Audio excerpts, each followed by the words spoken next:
In today's video, I'm going to teach you how to add custom fields to your Trello boards. Custom fields let you capture the exact details your team cares about, right on the card. Maybe you track status, target dates, or a simple scoring number. Custom fields make that easy and consistent, so everyone enters information the same way every time. Start by opening the board where you want to work and select a card. On the card back, look for the Add section. This is where you attach extra details to a card.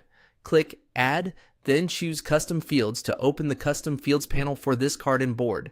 Next, click New Field to create one from scratch. Give your field a clear, short title so teammates instantly know what it's for. For example, Status, Target Launch, or Estimate.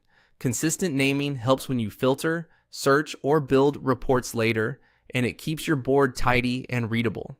After naming the field, select the type. You can choose from date, dropdown, checklist list, or number.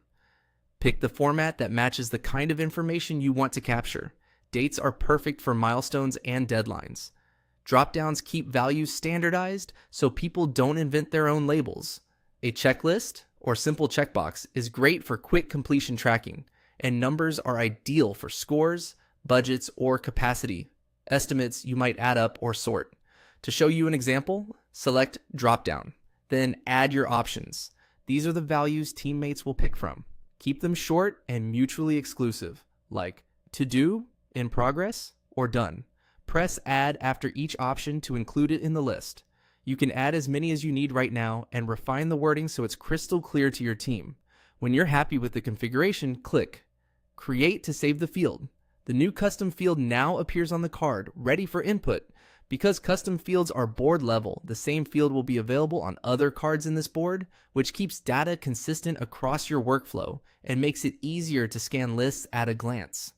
A few quick tips as you start using it. Avoid overlapping fields that capture the same idea.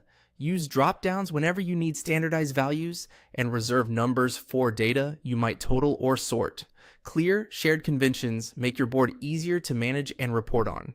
That's it. You opened a card, went to custom fields, created a new field, named it, selected a type, configured a dropdown with options by clicking Add, and finalized everything with Create.